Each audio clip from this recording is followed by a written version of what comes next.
This is You and I for the Kenai. This is actually an intro podcast, well, kind of designed to be / like about us.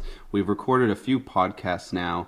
I believe there are 6 uploaded to SoundCloud and some other platforms that we're currently working on getting onto. And initially we were going to do like an intro kind of about us. I'm Eric, and I'm here with Aaron and Coburn. And we, for the most part, are the main You and I for the Kenai team, which is a podcast team for change for the Kenai. And we wanted to make the intro about us and kind of the directions and the purpose of the podcast page and our efforts that we would make. However, we kind of wanted to get running on some other material first, some other content, and then maybe come back to this. So now we've got quite a decent amount of content recorded and being uploaded, so we're going to take the time to do an about us. Like I said, my name's Eric. I grew up in Montana until I was about, 19. I moved up here in 2013, and then I've lived here since then, ever since. And Aaron has, he can maybe tell you a little bit about himself, and Coburn as well. So, what are you guys like? Just kidding. What do we like? Interesting. Well, I'm as well from Billings, Montana. I have actually just moved up here about a month ago, pretty much to join this team and work on this project. And to hang out with your brother. Oh, yeah, and to hang out with these guys. They're pretty cool, I suppose. But, a question we've been getting a lot is, why are we doing this? We got that a couple times with the color run last weekend. And, there's a lot of reasons why we're doing this. Like I said, I've only been up here about a month, and this has been an issue that's been brought up to me a lot, this epidemic that we're going through, and kind of a more disconnected community. And so, I think that the most important part of why we're doing this is to bring together community and educate the community on all the different resources and tools that we can use to combat this epidemic. So my name is Coburn, and I've lived here all my life, and I actually didn't really realize how much of a problem this was, the opioid epidemic. Despite living here, I just didn't realize that it had become such a problem. But like I said, I was born and raised here, lived here my entire life. Eric talked to me about joining this podcast group, and I said I would love to give it a try, and it's been a really great experience so far. I really enjoy talking about specifically like the stigma of addiction and how addiction works. I feel like it's really not represented well because a lot of people think it's just something that you just need to get over, but really there's a lot more to it, and there's a lot better ways we, especially as a community, can help people who are struggling with those sorts of things rather than just kind of looking the other way. Something that we can really actively do to help people. And that's been the most interesting part. I think in every one of these podcasts, one of us has learned something we didn't know before, just in creating these podcasts, even about just the different resources that were available. I mean, I think I heard Coburn a couple of times, like, man, I didn't even know they were in town. I didn't even know they were a usable resource. And I think, obviously I didn't. I've only been here a month. But, even when we were doing the stigma of addiction and stuff like that, there's stuff from the scientific end of addiction that I could never fully wrap my head around that we learned about and became educated on, and even through just our research. Do you think that's pretty true, Eric? I think definitely learning new things kind of all the time as each episode.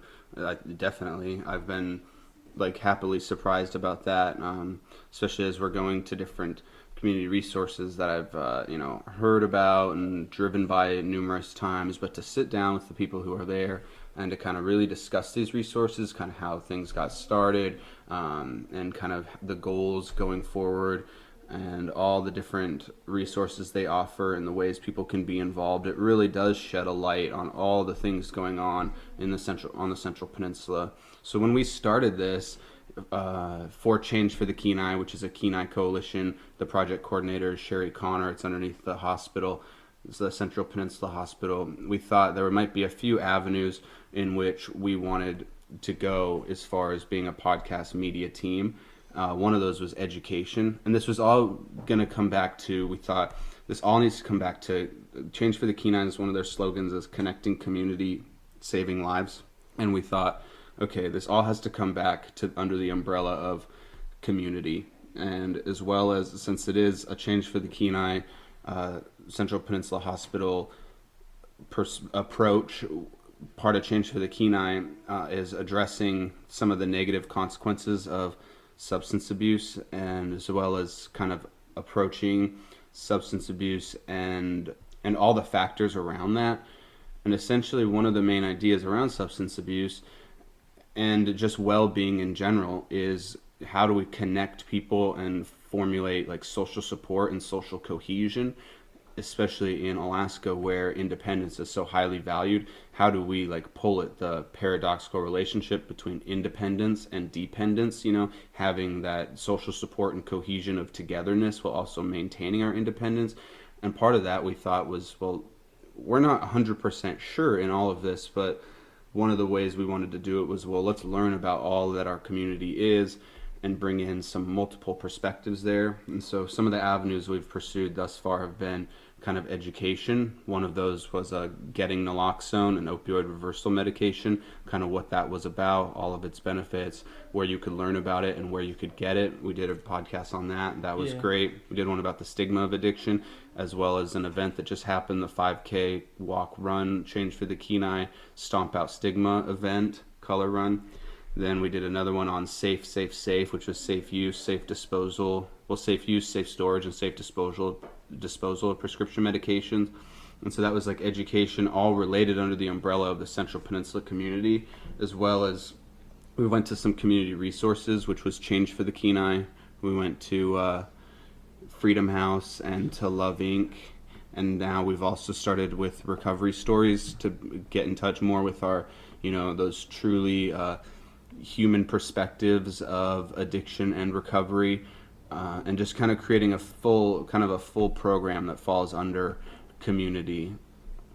Right, and actually going along with that first one, education, I believe that's really important, because I guess in Alaska, having a sense of being an individual and thinking, well, what can I do? Because I see these community runs happening and different events, but for me, it's like, what can I do personally? How can I help out? And it turns out there are things that we can do specifically as individuals to help the whole, besides even attending these events, which are actually helpful. I was skeptical at first, but I went to Stomp Out the Stigma, and I realized that there is a lot of healing that can be done, and just having people who show up to support these movements is really important to the people who are struggling in those.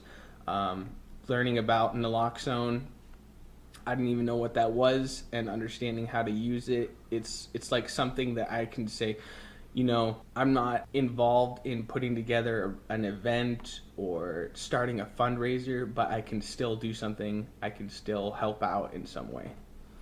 Yeah, I think that's been kind of my greatest personal benefit has been by going in to these different parts of education, by going into these different community resources, and by getting in touch with other people.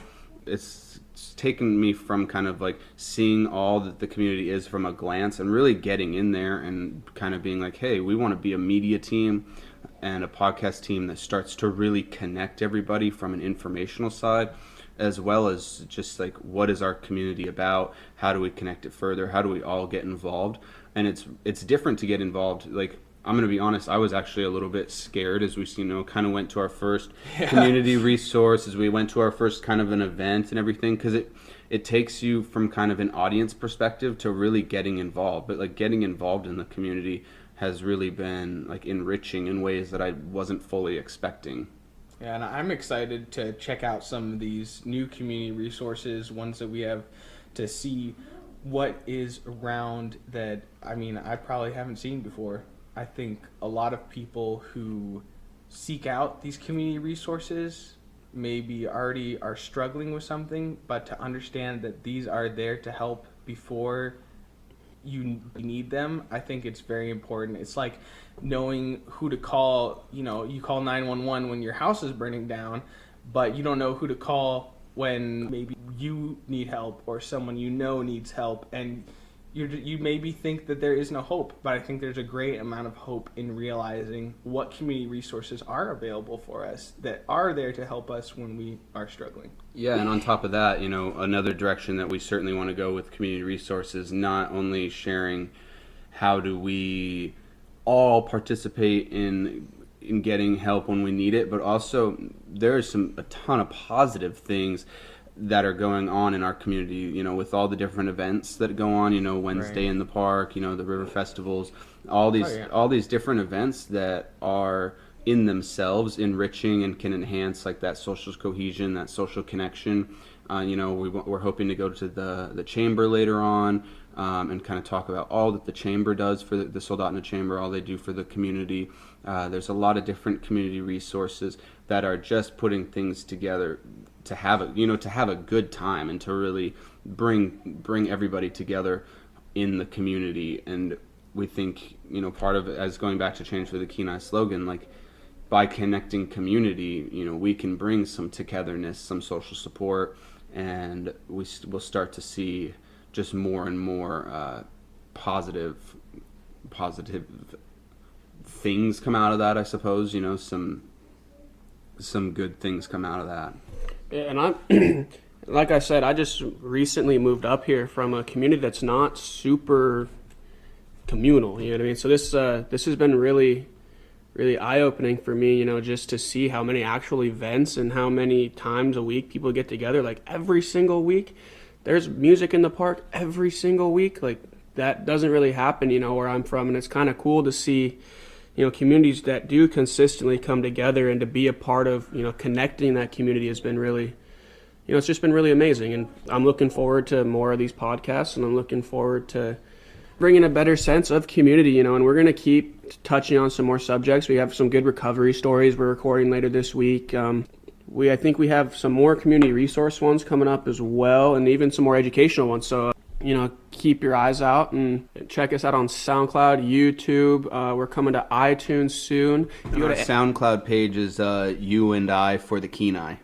Yes, if you go to any one of those platforms and just search for You and I for Kenai, we should be up there. So, and also if you're a community resource with information on a new event coming up, or if you want to share more about your organization or anything that you have going on or work under that's part of the Central Peninsula community, and you think people can benefit from in just knowing about or attending or connect or tapping into, you can email us and we can try and set something up. Our email is you&I4 the Kenai at gmail.com. Again, that's you&I for the Kenai at gmail.com. Or you can call 907-953-9347. That's Eric's number, my number. We also want individuals who might want to share any stories related to recovery, to their recovery process, or to any ways that they continue to stay in recovery, and want to bring more of that personal story side to things as well. So that's you and I for the Kenai at gmail.com, or you can call me at 907-953-9347, and you can check out our podcast pages, you and I for the Kenai at gmail.com. Well, not at gmail.com, just you and I for the Kenai. That's our podcast pages. But our email is at Gmail. So yeah, that's Eric, Aaron, and Coburn, and we are You and I for the Kenai.